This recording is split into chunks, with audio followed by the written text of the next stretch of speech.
Friends, क्या आपको ऐसी तकलीफ हो रही है कि ड्यूरिंग इंटरकोर्स पेन हो रहा है, या तो इंटरकोर्स पॉसिबल नहीं हो रहा है, या तो आप टैम्पून यूज़ करना चाहते हैं लेकिन आपको डर लग रहा है, या तो आप टैम्पून यूज़ करने जा रहे हो तभी आपको पेन हो रहा है वजाइना में, या तो आप कभी गायनेक चेकअप के लिए गए और वो पॉसिबल नहीं हो पा रहा है, या तो आप मेंस्ट्रुअल कप यूज़ करना चाहते हैं लेकिन आपको डर है, एंजाइटी है कि क्या मुझे मेंस्ट्रुअल कप यूज़ करने के समय वजाइना में पेन होगा या नहीं। तो ऐसी आपकी सारी कन्फ्यूजन क्लियर करने के लिए मैं doctor Kajal Mangukiya, practising gynaecologist, obstetrician and IVF specialist from Orchid hospital and IVF centre Surat. तो आपका स्वागत है ऑर्किड पेशेंट्स अवेयरनेस सीरीज में। और यस फ्रेंड्स, मैं लेकर आई हूँ topic what is the basic difference between vaginismus and vaginal tightness. तो जैसे आपको पता है कि वेजिनिस्मस पे मैंने पूरे डिटेल में जानकारी के लिए वीडियो बनाया है, उसका लिंक डिस्क्रिप्शन बॉक्स में दिया गया है। और वेजिनिस्मस क्या होता है कि it is basically involuntarily muscles जो है वो कॉन्ट्रैक्ट हो जाते हैं। आपके जो मसल्स होते हैं, जैसे आप यहाँ पे देख सकते हैं कि यह जो है वजाइनल स्पेस है, यहाँ पे येलो जो दिख रहा है ये जो आपके मसल्स होते हैं, ये मसल्स जो है वो टाइट हो जाते हैं और उसकी वजह से जो पेनिट्रेशन होता है वो पॉसिबल नहीं हो पाता है।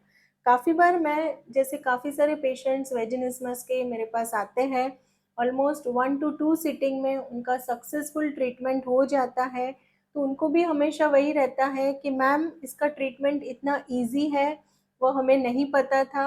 और हमारा जो वीडियो है यूट्यूब चैनल पे, वो वीडियो देख के काफ़ी सारे पेशेंट्स आए हैं from all over the world और वह सक्सेस लेकर गए हैं यहाँ से। सो यह जो मसल्स होते हैं वह टाइट होते हैं, या तो आपका जो हाइमेन होता है वह थिक है, फाइब्रोज्ड है हाइमेन, तभी भी पेनिट्रेशन डिफिकल्ट होता है या तो पेनफुल होता है। काफ़ी बार पेशेंट में हम देखते हैं कि एंजाइटी बहुत ज़्यादा होती है, फियर ऑफ पेन होता है।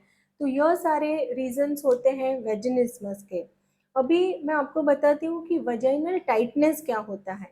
वजाइनल टाइटनेस जो होता है उसमें पेशेंट को फील होता है कि उनकी जो वजाइना है वह नैरो है, या तो टाइटनेस फील हो रहा है उनको, which could be natural tightness और इट कुड बी एनाटोमिकल, यानी कि यह जो वजाइनल स्पेस है वह नैरो है, उसकी वजह से भी टाइटनेस फील हो सकती है। जो जेनेटिकल होता है, बाय बर्थ होता है, तो उसमें भी वजाइनल टाइटनेस फील हो सकती है। लेकिन मेन डिफरेंस वही है कि इंसर्शन पॉसिबल होता है, इंसर्शन डिफिकल्ट नहीं होता है। जस्ट जो पेशेंट है उसको यहाँ पे टाइटनेस या तो माइल्ड पेन या तो माइल्ड डिस्कम्फर्ट होता है। सो फ्रेंड्स, ये चीज़ आप ध्यान रखें कि वेजिनिस्मस में इंसर्शन पॉसिबल ही नहीं होता है। वजाइनल टाइटनेस में insertion is possible but it is with some discomfort, और यह टेम्पररी होता है। वजाइनल टाइटनेस जो है it is most of the time temporary. अभी वजाइनिस्मस के कॉजेस जैसे मैंने आपको बताया कि most of the time it is psychological, यानी कि fear of pain, fear of anxiety, या तो किसी की बात सुनी है कि फर्स्ट नाइट इंटरकोर्स होगा, बहुत पेन होगा, बहुत ब्लीडिंग होगा, तो यह उनके बैक ऑफ द माइंड चलता है और इस वजह से उनके जो मसल्स होते हैं वह टाइट कर देते हैं, कभी कभी पैर भी दोनों जोड़ देते हैं। तो इंसर्शन जो है, पेनिट्रेशन है, वो पॉसिबल नहीं हो पाता है। काफ़ी बार ऐसा होता है कि पेशेंट को जो सिम्टम्स होते हैं, माइल्ड पेन होता है, बर्निंग होता है, और उनको एक गिल्ट फील होता है कि मैम मुझे पेनिट्रेशन के टाइम पेन हो रहा है, I am willing to go for intercourse, लेकिन वो पॉसिबल नहीं होता है, और फिर बैक ऑफ द माइंड हमेशा एक गिल्ट प्रेजेंट होता है। While in case of vaginal tightness, यहाँ पे जैसे कॉजेज मैंने बताया कि either it is a natural और एनाटोमिकल होते हैं, या तो इट इज़ अ टेम्पररी।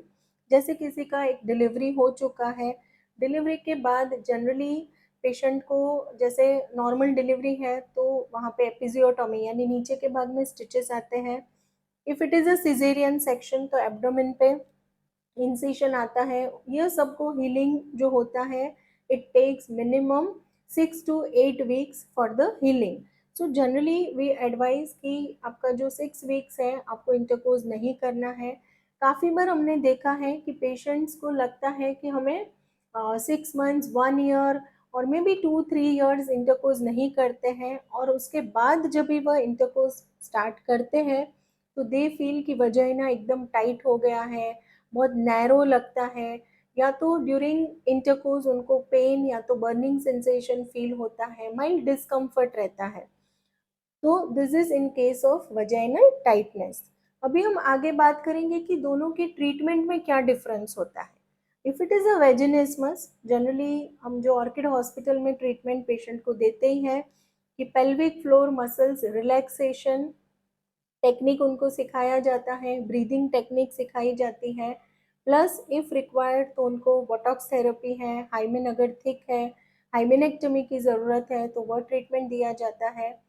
तो जैसे ट्रीटमेंट ऑप्शंस जो होते हैं उसमें one of the option is कि वजाइनल डिसेंसिटाइजेशन, यानी कि आप यहाँ पे देख सकते हैं कि यह जो है वजाइनल प्रोस्थेसिस है, और पेशेंट को प्रैक्टिस करने के लिए दिया जाता है कि from starting from the small, okay medium है यह, this is a medium vaginal prosthesis, large और ये एक्स्ट्रा लार्ज होता है। So patient will do the practice, इसकी प्रैक्टिस करते हैं पेशेंट यूजिंग अ ल्यूब्रिकेंट, और जैसे धीरे धीरे उनके माइंड को मैसेज पहुंचता है कि this act is not going to give any pain, यानी कि जब भी वह इंसर्शन करते हैं तभी उनको कोई भी पेन नहीं होने वाला है, यह मैसेज बार बार उनके ब्रेन को पहुंचता है, और उसके बाद जो पेशेंट है वह नेचुरल इंटरकोर्स के लिए ट्राई करते हैं। वजाइनल टाइटनेस जो है उसमें जनरली ज़्यादा ट्रीटमेंट की ज़रूरत नहीं होती है। जैसे मैंने समझाया कि एक तो हम वजाइनल प्रोस्थेसिस जो है इसका यूज़ वेजिनिस्मस में ज़्यादा होता है।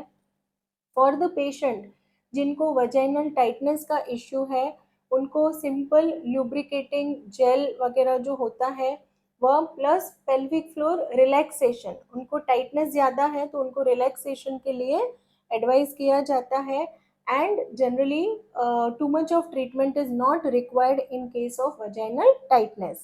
So friends, यह मैंने आपको बेसिक डिफरेंस समझाया between the vaginal vaginismus and vaginal tightness. यदि आपको कोई भी क्वेश्चंस है तो आप ज़रूर से कमेंट बॉक्स में लिख दीजिए। हमारा जो वीडियो है पूरा वेजिनिस्मस पे वह भी देखना ना भूलें, जिसमें मैंने डिटेल में बात की है regarding the grading and the treatment option for vaginismus. और आपको कोई भी क्वेरीज है तो आप श्योरली हमारा ऑनलाइन कंसल्टेशन बुक करवा सकते हैं, और आपको पर्सनलाइज्ड डिटेल में गाइडेंस इसके बारे में मिलेगा, and I am sure that we will get success whatever may be your problem. Thank you.